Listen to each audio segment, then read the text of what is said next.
Pernah nggak sih Anda coba pengobatan herba terus merasa frustrasi karena kok kayaknya hasilnya nggak langsung kelihatan?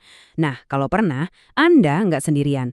Ternyata ya, di balik itu tuh ada sebuah proses, sebuah perjalanan yang terjadi di dalam tubuh kita. Yuk kita telusuri bareng-bareng 4 tahapan kerja herba yang mungkin bakal mengubah cara pandang kita soal penyembuhan. Oke, mari kita mulai dari perasaan yang paling sering muncul nih, rasa frustrasi. Iya kan? Kenapa sih setelah minum herba, rasanya kok perubahannya nggak secepat kilat?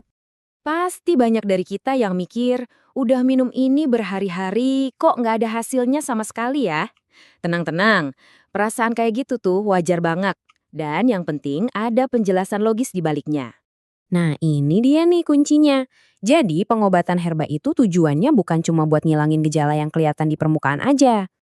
Disinilah letak perbedaan paling dasarnya. Coba kita bayangin ya, obat kimia itu seringnya kerja kayak pemadam kebakaran. Langsung sat-set matiin gejalanya misalnya rasa nyeri. Cepet kan?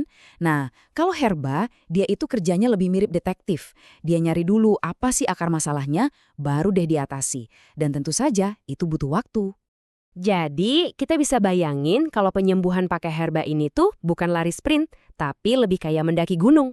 Ada pos-pos pemberhentiannya, ada tahapannya, yang emang harus kita lewatin satu persatu buat bisa sampai ke puncak, yaitu puncak kesehatan kita. Oke, jadi apa aja sih 4 tahapan penyembuhan ini? Yuk kita bedah satu persatu, biar jelas. Nah, ini dia peta perjalanannya. Ada 4 tahap. Rilis atau mengeluarkan racun, relax untuk menyeimbangkan, regeneration untuk mengganti sel rusak, dan terakhir refunction untuk memulihkan fungsi organ. Masing-masing punya peran krusial. Yuk kita mulai dari yang pertama. Oke, tahap pertama, rilis. Gampangnya ini adalah fase pembersihan. Anggap aja ini kayak kita lagi bersih-bersih rumah besar-besaran sebelum mau menata ulang perabotan. Ini fondasinya, ini yang paling dasar dari semua proses penyembuhan. Inti dari tahap ini tuh satu kata, detoksifikasi. Jadi, herba itu bakal ngebantu tubuh kita buat ngekuras dan ngebersihin racun-racun yang numpuk. Entah itu dari makanan, polusi, atau mungkin sisa-sisa obat kimia. Bener-bener fase bersih-bersih total buat nyiapin fondasi yang kokoh.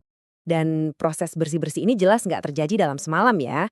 Umumnya nih tahap rilis ini bisa makan waktu sampai 3 bulan. Ya, tergantung seberapa banyak sampah yang perlu diangkut keluar dari tubuh kita ya. Oke, rumah kita udah bersih. Sekarang saatnya buat menata kembali semuanya biar nyaman.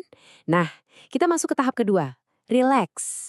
Ini adalah fase penyeimbangan dan stabilisasi. Tujuan utamanya di sini tuh buat menstabilkan tubuh. Ibaratnya gini, setelah badai detoksifikasi di tahap pertama, tubuh kita kan perlu waktu buat tenang, buat nyari keseimbangannya lagi. Nah, di fase inilah sistem imun kita kayak di-reset biar bisa kerja normal lagi. Fase tenang setelah badai ini biasanya butuh waktu kurang lebih 2 bulan. Tujuannya ya biar tubuh kita benar-benar stabil dan siap untuk tahap selanjutnya. Sekarang, kita masuk ke tahap yang menurut saya paling keren. Disinilah kekuatan pemulihan tubuh kita benar-benar kelihatan kerjanya, yaitu regeneration atau perbaikan. Disinilah keajaiban yang sesungguhnya terjadi. Herba itu membantu merangsang tubuh kita buat mengganti sel-sel yang udah rusak atau bahkan mati karena penyakit dengan sel-sel baru yang sehat dan kuat. Ini tuh proses perbaikan dan pembangunan kembali, tapi dari level paling dasar, yaitu level sel. Dan lagi-lagi, proses membangun kembali pabrik sel yang sehat ini juga nggak instan. Diperkirakan butuh waktu sekitar 2 bulanan agar tubuh bisa meregenerasi dirinya sendiri secara efektif. Dan akhirnya, kita sampai di puncak pendakian kita. Tahap terakhir dari perjalanan penyembuhan ini yaitu refunction. Nah, inilah garis finishnya.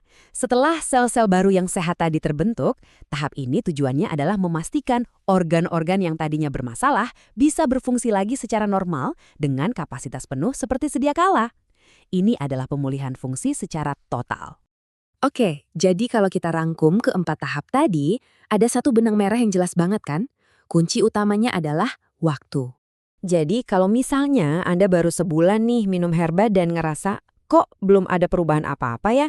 Jangan langsung ngeluh dulu. Coba ingat lagi 4 tahap tadi. Bisa jadi Anda itu baru ada di awal-awal fase rilis. Ingat, kesembuhan sejati itu maraton, bukan lari sprint. Sabar, itu kuncinya. Sebagai penutup, ada satu pesan, satu perspektif yang mungkin bisa memperkuat keyakinan kita semua sama proses penyembuhan alami ini.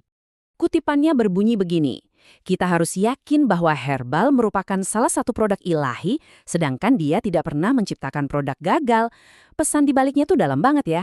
Idenya adalah, kalau kita percaya herba itu datangnya dari alam, ya berarti herba itu diciptakan untuk bekerja dengan sempurna. Mungkin kegagalannya bukan ada di produknya, tapi lebih ke kurangnya kesabaran kita buat ngejalanin prosesnya sampai tuntas.